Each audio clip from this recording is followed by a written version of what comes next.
What is up, guys, and welcome back to an episode of the F1 22 Mobile Racing Crew. We're here for episode number 55 today, then, for the French Grand Prix.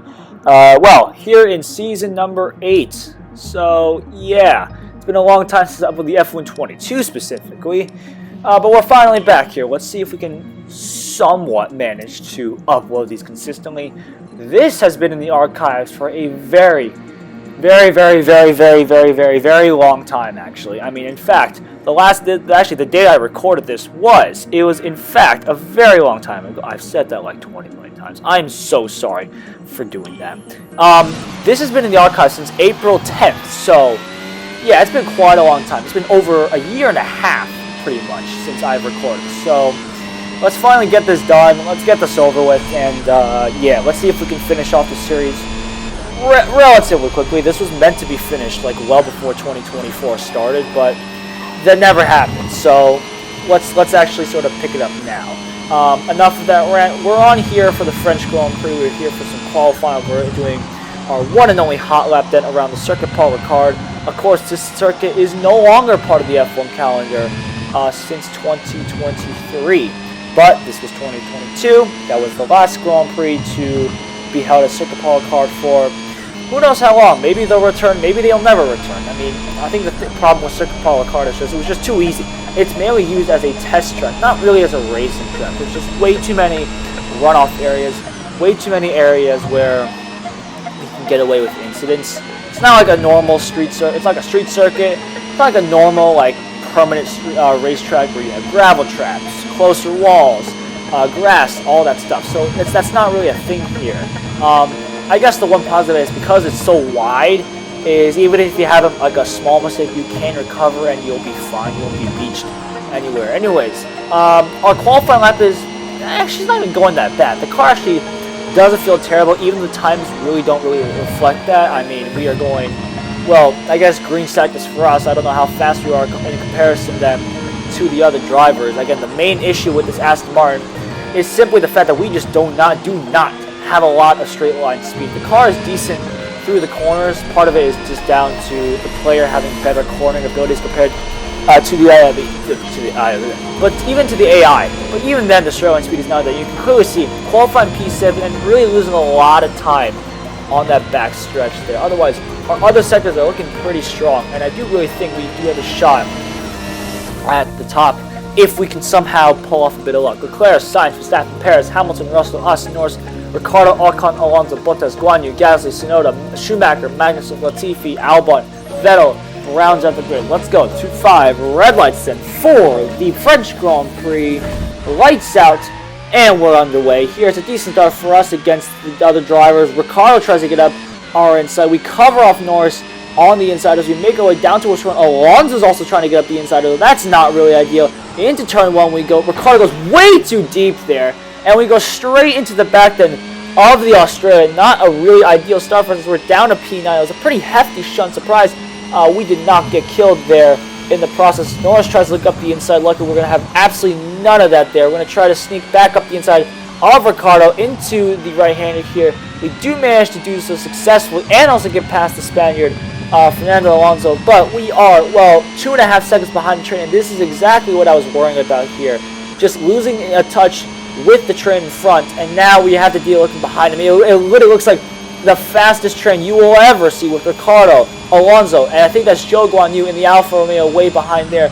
Into the corner we go, outbraking the king of late breakers there as we make our way through the second half of this long straight, and into Sector 3 we go. Russell is up ahead, 3 seconds already, so the gap is already increasing quite heavily here, so we're going to have to hope for a miracle in terms of pace, or the front start fighting each other, or who knows. But anyways, Norris there, he is sitting in PA. He must have gotten past all of those guys. He must have gotten past Ricciardo when I shoved him off pretty wide there as we make our way through the sector, absolutely botching these corners here. You do not want to see that. I think this car is allergic to apexes, so not really ideal here as we make our way through this long left-hander into the right-hander here. This is a tough corner to get right in. I mean, in any case, whether the F1 game itself, this game, or even real life. But anyways, then we are starting lap 2 then, where we started then, P7. So even if we do finish here, It is still 6 points for us. I do want to see if we can get any more then, but it will require a decent drive for us. We are very strong in this first sector compared to the AI. I mean, again, just that cornering ability that we have. But once we get to Sector 2, that's where our kind of all starts to fall apart. And even for Sector 3, it's hard to get dead right exactly every single time. So it's important that we take advantage of Sector 1, and we have done so successfully. 24.8 for the first sector. It is a purple first sector, the fastest out of anyone. And we have cut the deficit to Russell momentarily for 2 seconds, but now you can see it's going back up because of this long stretch here. Norris, though, he's, well, 2.5 seconds behind us, so it's not that far behind. At the same time, we aren't necessarily pressured to go faster and try to break away from him, so we're actually not doing too bad. In fact, we can see Russell up ahead in the distance. We go a little bit wide out of the chicane there, lose a bit of momentum down the stretch, but now we can sort of see the light at the end of the tunnel here as Russell is just ahead of us here. And maybe we can sort of somehow slip our way through. But again, like we said, we're going to have to master Sector 3, and we're going to have to make sure we ace Sector 1 as well to give ourselves a shot down that back straight into the long right hand, and we go. This is a tough corner to hit, I mean, anytime. As you can clearly see, struggling to get the car turned, in the car not really too compliant at the high-speed sections here into this left-hander. We do manage to hit this one a bit cleaner there, and now we manage to somewhat maintain the gap there. Russell, 2.2 seconds ahead of us here as we make our way into the left-hander here, trying to ease the car through, down a second, clip that apex, get on the power nice and early here, onto the main straight we go here for the final lap. Then Leclerc is still in the lead then.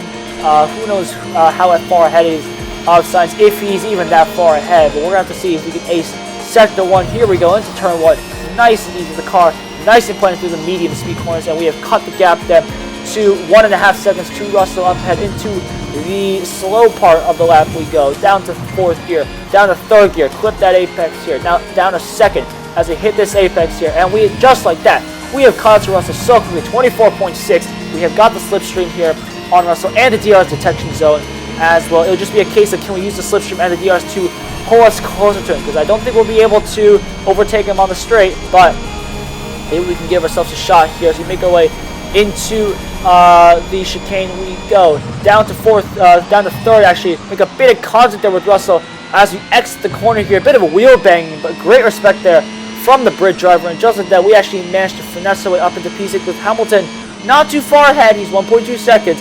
Can we hold on here for a P6, or are we going to get a bit greedy here and try to go for a P5? Russell tries to look on the outside. We're going to say absolutely no to that here. Into the right-hander for one last time, down the 4th gear, taking the corner a lot better than the first 2 laps, but I don't think it's going to be enough as Hamilton is pulling away as he's opened the gap to 1.5 seconds, and we're definitely not going to catch him at this rate as we go way too wide through that left-hander. Now it would just be a case of can we somehow stick with P6, but what's going on here? Hamilton's gone off, Russell's gone off as well. I've corner cut in the process as well. I was so distracted by that. Somehow Hamilton has gone, well, it looks like he almost went into the pits there. Russell almost went into the pits. Ricciardo is now up into 6th. What has gone on with the Mercedes drivers? Across line is a surprise P5. We're affected with the glitch as well. As you can see, it's scraping against the wall. Leclerc has won though from Sainz just after Perez. We come ahead of Ricciardo, Zhou Guanyu, and well, Russell's finished 13th. I don't know where the others have finished though. But that's going to be it then for this episode. Thank you all so much for watching. If you guys did enjoy, definitely be sure to leave a like, subscribe, and I'll see you guys in the next episode. Goodbye, everyone.